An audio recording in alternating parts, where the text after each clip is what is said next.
자, 이제 오늘 본문의 말씀을 여러분은 새벽마다 말씀을 듣기도 하지만 말씀 묵상을 한 말씀 중에서 우리가 예수님이 십자가상에서 못 박혀 돌아가시고 그리고 예수님이 부활하시고 난 이후에 있었던 사건에 대해서 오늘 본문은 전개되고 있다는 것을 우리가 보게 된다라고 하는 거죠. 자, 그러면 제자들의 입장에서 볼 때 늘 예수님과 함께 있었잖아요. 그죠? 3년 동안 정말 예수님을 바라보고 자기의 생업 다 포기하고 집을 떠나 예수님과 늘 함께 붙어서 함께 먹고 함께 마시고 함께 자고 그리고 함께 사역을 하며 하나님 앞에 주님의 주신 사명을 3년 동안 따라다니면서 살아왔던 사람이죠. 그 늘 예수님과 함께 공유하며 살았다는 거예요. 그런데 그 함께 하셨던 그 예수님이 제자들 곁을 떠난 거예요. 그죠? 떠났잖아요. 어떻게 떠났다고요? 어떻게 떠났어요? 잘 떠났어요? 어떻게 버스 타고 떠났나요? 예수님이 늘 3년 동안 함께 하셨던 예수님이 그들 곁에 떠났어요. 그게 바로 뭐냐면 십자가를 통해서 고난을 당하시고 그리고 죽으심으로 말미암아 결국 제자들 곁을 떠나버리고 마는 거예요. 그러니까 제자들의 입장에서 볼 때는 그 심정이 어떻을까요? 십자가 사건 이전과 십자가 사건 이후의 그 심정은 어떨까요? 똑같을까요? 달랐을까요? 분명히 달랐을 거라고 하는 거예요. 바로 예수님이 있고 없고의 차이가 있죠. 예수님이 함께 하는 것을 육안으로 보는 거하고 없는 것을 느끼는 거하고 차이가 있는 거예요. 제자들은 늘 함께 있었다는 거예요. 제가 가끔마다 이런 소리를 들으면 기분이 좋아요. 바로 뭐냐면 작년도에 안식월을 제가 이제 30년 만에 30년이 뭐예요? 30년이 아니죠. 덜 됐죠. 한 안식월을 한 번, 7년에 한 번씩 안식월을 하는데 안식년을 하는데 그냥 안식월을 한 번 찾아 먹었어요. 근데 안식월에 이게 제가 한 달 동안 벼 있으니까 성도님들이 저에 대한 관심이 많이 보이시더라고요. 목사님이 없으니까 허전하다는 거예요. 얼마나 기분이 좋았는지 몰라요. 근데 나중에 한 3주 정도 안 보이다 보니까 그냥 적응하겠더래요. 얼마나 기분 나빴는지 몰라요. 농담입니다. 농담을 하도 제가 많이 해서 좀 죄송합니다. 농담하고 진담하고 잘 구분도 할 수 있는 분별력도 여러분 지혜를 구해야 돼요. 예? 그래서 얼마나 좋았는지 몰라요. 그런데 한 달 안 보였을 때도 마음이 허전하다 하는데 예수님은 늘 붙어 다녔다는 거예요. 예수님과 12명의 제자들이 늘 붙어 다니면서 살았기 때문에 어때요? 얼마나 허전했을까요? 허전한 나머지 그들의 마음 속에는 어떤 심정이냐고 말한다고 한다면 실망이었습니다. 실망. 첫째는 실망. 예수님이 언제나 어느 때나 항상 함께 하겠다고 그들은 생각했던 거죠. 예수님은 그렇게 나약하게 십자가에 못 박혀 죽을 줄이야 전혀 몰랐다는 거예요. 그 실망 끝에 제자들 중에 2사람의 제자가 자기 고향 땅이라는 엠마오로 내려가는 가운데 내렸죠. 그러면서 서로 이야기하기를 너무 실망스럽다. 아니 예수님이 우리와 늘 함께 하시고 우리가 원하고 예수님이 원하고 우리 유대 나라의 목적과 그 꿈을 성취하시는 성취하실 귀한 분이 큰 대업을 이루셔야 될 그분이 아니 힘없이 그렇게 죽을 수 있냐? 우리가 그것 때문에 3년 동안 내 모든 상업을 포기하고 주님을 따랐던 거냐? 하면서 예수님에 대한 실망감이 이루 말할 수가 없었을 거라는 거죠. 그뿐만 아닙니다. 거기에 또 낙심이 있었죠. 제자들은 얼마나 낙심이 있었습니까? 제자들 마음속에는요 예수님을 따라다니는 데 있어서 분명히 목적이 있었어요. 목적이 있었는데 그것은 바로 뭐냐면 그걸 뭘 보면 아냐면 사도행전 1장에 보면 예수님이 부활하셔서 그들의 마음속은 아직도 이 예수님이 부활했는데도 불구하고 그들의 마음속에 지울 수 없는 그런 이 민족에 대한 열망이 그들에 있었어요. 여러분 지난번에도 말씀드렸습니다마는 예수님의 제자들이 나이가 그때 당시 어느 정도였을까요? 베드로 이외에는 10대 후반과 20대 초반이었어요. 이들은 젊음에 혈기왕성한 거예요. 그리고 나라에 대한 그런 한이 있었던 나라의 한. 그 왜 그랬을까요? 그때 당시는 그 이스라엘 유대 나라는요, 로마로부터 지배를 당하고 있었어요. 그렇기 때문에 언제든지 바로 유대 나라에 회복할 때가 반드시 올 거다라고 하는 기대감을 가지고 있었던 그들이 뭐냐면 바로 민족을 구원할 메시아를 기다렸다는 거죠. 근데 때마침 예수님이 딱 등장하고 나니까 예수님이 오병이어에 일으키죠. 죽은 자를 막 살려내죠. 또 그리고 귀신들이 막 벌벌벌 떨면서 떠나가죠. 예수님 말씀하실 때마다 그 사람의 마음을 꿰뚫어 보죠. 무슨 생각을 가지고 있는지 그걸 알고 계시죠. 그리고 여러분 예수님이 그 사람들이 예수님이 가는 곳마다 수많은 사람들이 예수님을 따라다녔어요. 그러니 20대 젊은 혈기왕성한 그 젊은 제자들이 이 민족을 저 예수 그리스도와 함께 더불어 우리 대업을 이룰 수 있는 드디어 로마를 축출시키고 유대 나라의 단독으로 독립할 회복할 나라가 반드시 다가오게 될 것이다 라고 하는 그 꿈과 기대감을 가지고 예수님을 쫓았던 거예요. 그런데 예수님 죽은 거예요. 힘없이. 그러니 얼마나 예수님의 제자들이 얼마나 낙심하고 좌절에 늪에 호적거렸을까요? 그러나 예수님을 믿고자 예수님을 따르고자 하는 목적이 바로 예수님이 원하는 목적과는 전혀 예수님 제자들은 다른 거예요. 3년 동안 따라다니는데도 불구하고 예수님이 왜 오셨는지, 무엇 때문에 오셨는지, 예수님이 추구하고 있는 아버지의 뜻이 무엇인지를 예수님의 제자들은 3년 동안 따라다니는데도 모르는 거예요. 그저 민족을 해방할 구세주, 그걸 본 거예요. 근데 그렇게 한 번 오병이의 역사를 일으키시고 수많은 사람 한 번 움직일 때마다 수많은 사람들이 예수님을 따르고 있는 그런 가운데 이제는 드디어 이 나라가 회복할 나라가 됐다라고 생각했던 그때 바로 갑자기 예수님이 곁을 떠나버리니까 어떻습니까? 실망감과 좌절감과 그리고 낙심에 빠질 수밖에 없었던 거죠. 그리고 어떻습니까? 그리고 나서 죽으니까 그게 곁을 없어지니까 그들의 마음속에 뭐가 오니까 예수님이 있을 때는 두려움이 없었어요. 뭐든지 할 수 있었어요. 근데 예수님이 없는 거예요. 제자들만 달랑 남은 거예요. 그러나 제자들만 달랑 남아있는 상태 속에서 여러분 있었을 때 뭘 보면 하냐면 요한복음 20장에 보면 예수님이 돌아가시고 난 그때 안식 후 첫날이었어요. 안식 후 첫날이었는데 그런데 그들이 두려움 속에 있다 보니까 왜? 예수님이 핍박을 당하고 예수님이 처참하게 죽음을 당하는 그 광경들을 목격했기 때문에 자기들도 분명히 피해를 받을 것이다라는 생명의 위협을 받을 것이다라고 하는 위기감 때문에 저들은 두려운 거예요. 그래서 저들은 요한복음 20장에 보면 그 예수님이 돌아가시고 나서 그들이 모인 공간을 문을 잠궈버렸어요. 문을 잠궜어요.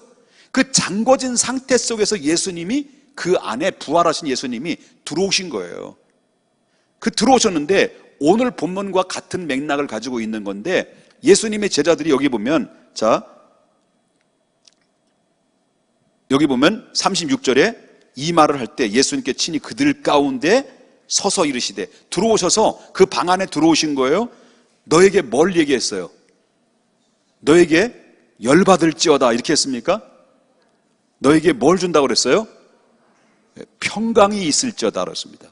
왜 예수님의 제자들에게 먼저 할 말도 많이 있는데 너희가 왜 나를 배신 때리냐? 너희가 나를 끝까지 쫓은다가 나와 함께 죽고 나와 함께 살겠다라고 그렇게 호언장담했던 놈들이 왜 배신 때리느냐? 이렇게 이야기하지 않고 그저 그 안에 들어오셔서 너에게 첫 마디가 바로 뭐냐면 평강이 있을지어다 그랬습니다. 그 왜 평강이 있을지어다라고 그랬을까요? 왜? 지금 제자들의 심리적 상태는 어떤 상태예요? 초대형 두려움이에요. 초대형 두려움. 이런 가운데 고독과 쓸쓸함과 그리고 허전함과 근심과 걱정과 두려움이 엄습해온 거예요. 이럴 때 예수님이 부활하셔서 안식구 첫날 쑥 들어오셔서 첫 마디가 너에게 평강이 있을지어다. 이것은 바로 뭘 의미하냐면, 평강이 있을지어다라는 말은 바로 내가 너희와 항상 함께 하실 것이다라는 의미예요. 믿습니까? 그 의미를 가지고 있어요. 여러분, 우리가 육안으로 보는, 예수님을 육안으로 보일 때와 그리고 안 보일 때의 차이가 있는 거예요. 근데 오늘날 이 시대도 예수님을 내 눈으로 봐야 믿으려고 하는 사람 많이 있어요. 봐야 믿으려고 하는 사람. 뭔가 좀 만져져야 내가 믿으려고 하는 사람이 있어요. 뭔가 느낌이 있어야, 느낌이 있어야 뭔가 좀 예수님을 믿으려고 하는 사람이 있어요. 그렇지만 예수님은 분명히 안 계셔요. 육안으로 볼 수 없어요. 그래서 예수님이 십자가에 못 박혀 돌아가시기 전에 요한복음 14장 1절에 너희는 마음에 근심하지 마라. 하나님을 믿으니 또 누굴 믿으라는 겁니까? 나를 믿으라. 내 아버지 집에 내가 가는데 아버지 집에 거할 곳이 많도다. 내가 아버지 집에 가서 거할 처소를 예비해 두고 내가 다시 너에게 와서 너희들을 데리러 오겠다. 그리고 나서 요한복음 14장 그 20절 후반에 보면은, 그리고 내가 올라가서 너희들은 나를 볼 수 없지만 내가 하나님 나라에 부활해서 영광을 받고 하나님 나라 들어가서 올라가지만 내가 너희를 결단코 고아처럼 버리지 않고 그 대신 누구를 보내주겠다라는 거예요? 보혜사 성령님을 보내주겠다는 거예요. 그렇기 때문에 보혜사 성령이라는 뜻은 바로 뭐냐면 변호사, 협력자 이런 의미 있어요. 보호자 이런 의미 있어요. 그래서 우리가 예수님은 여태까지 함께 3년 동안 따라다녔지만, 함께 공유했지만 너희가 나를 더 이상 나를 볼 수가 없을 것이다. 그러나 내가 볼 수 없는 이유는 내가 하나님 나라에 들어가서 너희를 거처할 수 있는 하나님의 천국을 예비하기 위해서 올라간다. 그러나 올라가는 대신 누굴 보내주겠다는 거죠? 보혜사 성령님을 보내주겠다. 그거예요. 진리의 영이 너에게 와서 너희를 가르치고 책망하고 그래서 예수 그리스도를 믿도록 도와주겠다. 바로 보혜사 성령님은 보이는 영이에요? 보이지 않는 영이에요? 보이지 않는 영이에요. 근데 사람들은 자꾸 눈에 보이기를 원하는 거예요. 사람들은 자꾸 만져지기를 원하는 거예요. 그래서 예수님은 하다못해 뭐라고 그랬습니까? 부활하셔서 누구에게 찾아왔습니까? 예수님의 못자국과 예수님의 창자국을 만져보지 않고는 나는 부활을 절대 못 믿겠다라고 했던 이 칼도마, 누구예요? 도마에게 예수님 부활해서 찾아와서 말씀하셨어요. 너의 손으로 내 손가락과 내 옆구리를 만져봐라.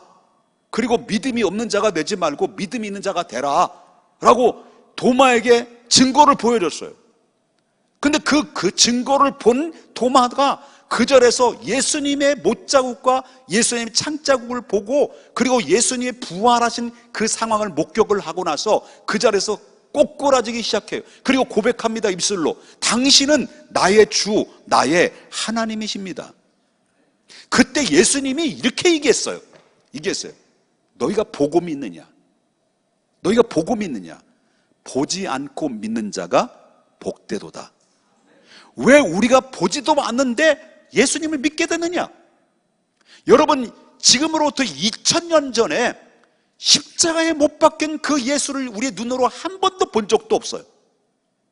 골고다의 언덕에 올라갔을 때 그 십자가를 짊어지고 그 채찍을 맞으면서 올라가는 그 광경들을 우린 눈으로 한 번도 목격한 적이 없어요.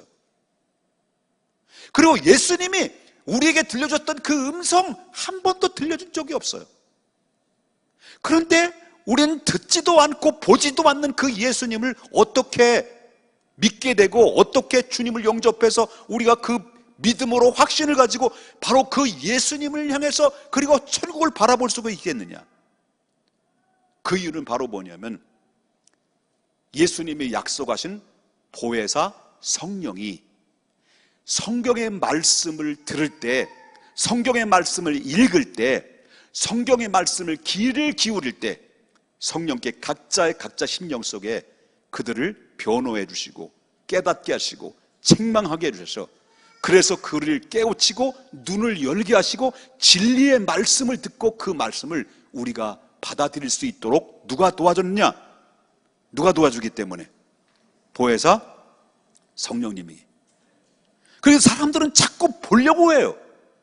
보려고 하는 사람이 대한민국의 교회들이, 성도들이 너무 많다 보니까 보려고 자꾸 보려고 하다 보니까 그걸 교모하게 이용해서 자기가 보혜사 성령님이라고 딱 나타나가지고 내가 보혜사 성령님이라고 하는 대한민국에 내가 보혜사 성령님이라고 하는 그 보혜사 성령님이 대한민국 땅에 몇십 명 있어요. 자기가 보혜사 성령님이라고. 대한민국의 땅에 자기가 보혜사 성령님이라는 분이 얼마나 많이 계신지 몰라요. 자기가 하나님이라고 하는 사람들이 하다못해 하나님이라는 건 식상하니까 어머니라고, 하나님 어머니라고 부르는 이런 사람들이 얼마나 많이 있습니까? 세상에 하나님도 화장실 가고 소변 보고 대변 보나요? 이런 사람 많다. 왜 그렇게 생겼느냐? 왜 이렇게 우죽순으로 사람들이 자기가 하나님이고 보혜사 성령님이라는 사람들이 왜 대한민국 땅에 많이 나타나느냐? 자꾸 보려고 하니까. 그게 아닙니다. 여러분, 하나님의 계시는 성경 66권으로 딱 끝난 거예요. 그 이상 계시는 없어요.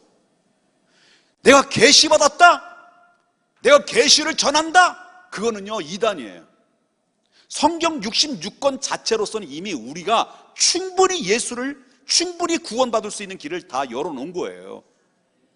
하나님의 말씀은 살아있어요. 운동력이 있어요.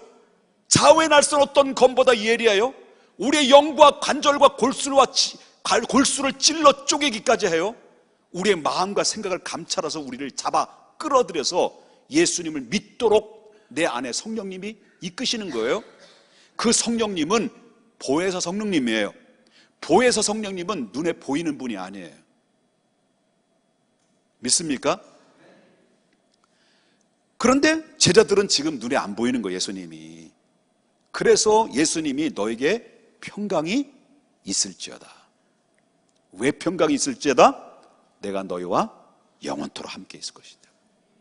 여러분 힘드시죠? 얼마나 힘들어요. 옆에 분 인사합시다. 얼마나 고난이 많아요.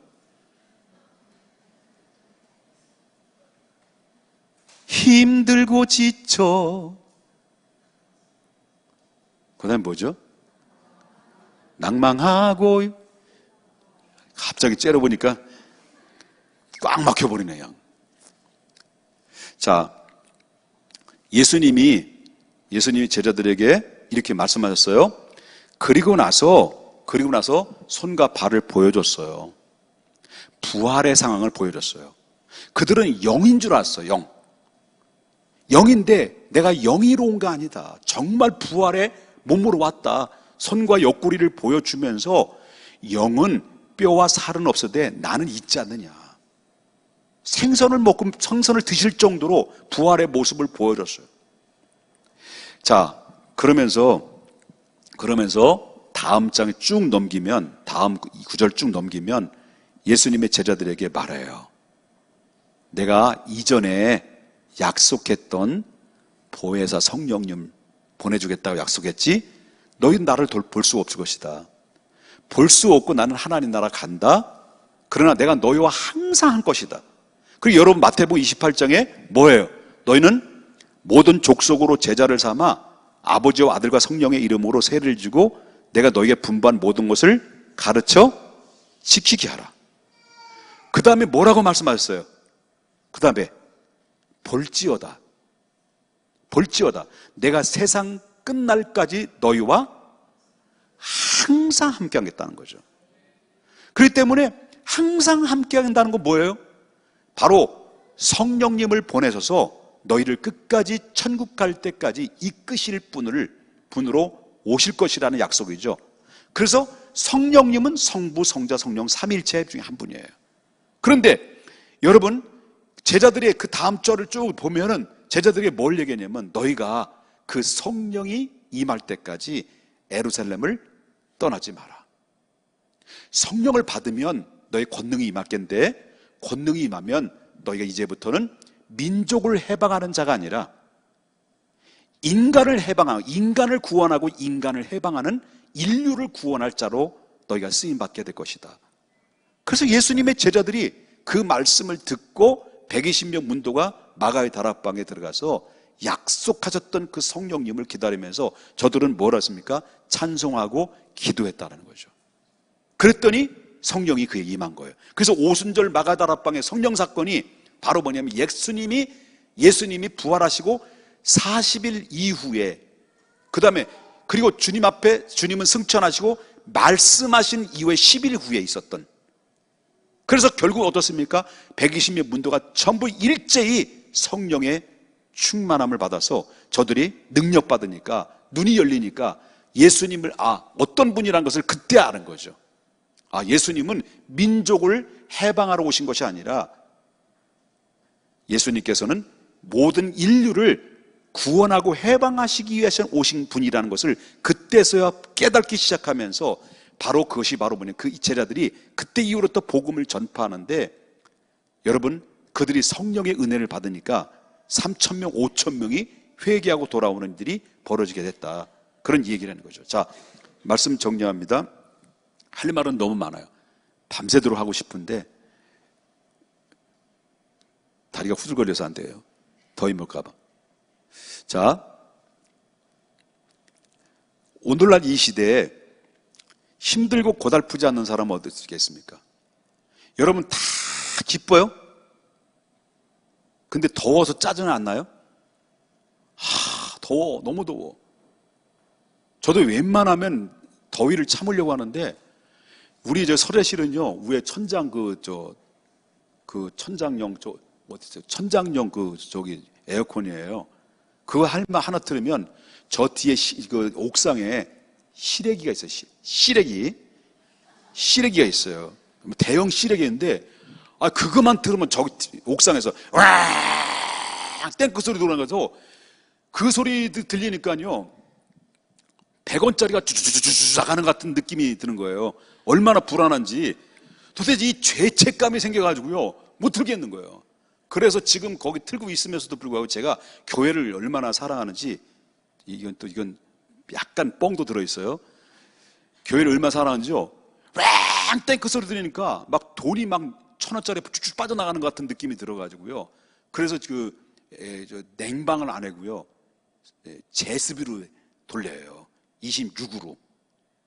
교회 돈 아끼려고. 여러분, 주일학교나 학생부나 우리 교회에 정말 많이 아껴야 돼요. 한 사람이 있는데, 저 큰 3층에 한 사람인데 거기다 에어컨을 빵빵하게 돌려가지고 거기서 있는 친구들도 있단 말이에요. 뭐 틀지 말라는 건 아니에요. 틀지 말라는 건 아닌데 틀어요. 괜찮아요. 근데 이거 틀어. 이거 들고 다니는 거 있잖아요. 이거 틀어. 이거 틀면 돼요. 교회, 하나님이 여러분들이 주신 헌금으로 교회가 운영되는데 막 돈이 막 팍팍팍 나가는 것 같아요. 그런데 뭘 얘기하다 본질을 잃어버렸네. 예? 얼마나 힘들어요. 그거 얘기했죠. 힘들죠, 더워서. 그리고 여러분, 문제 없는 사람은 어디 있겠습니까? 내가 예수님과 함께하고 예수님이 나와 함께한다는 믿음을 가지면 두려움이 없는데, 내가 주님으로부터 조금 더 마음으로부터 멀어지고 믿음으로부터 멀어지면 그다음부터 뭐가 줍니까? 불안이 오는 거예요. 근데 이 공백을 무엇으로 가능할까요? 여러분, 다른 게 없습니다. 성령의 충만함이에요. 성령의 충만함을 유지하는 거예요.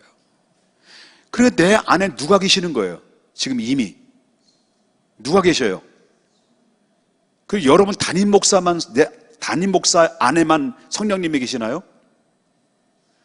여러분 고린도전서 12장에 보면 누구든지 성령이 아니면 주님이라고 부를 수 없다고 그랬어요.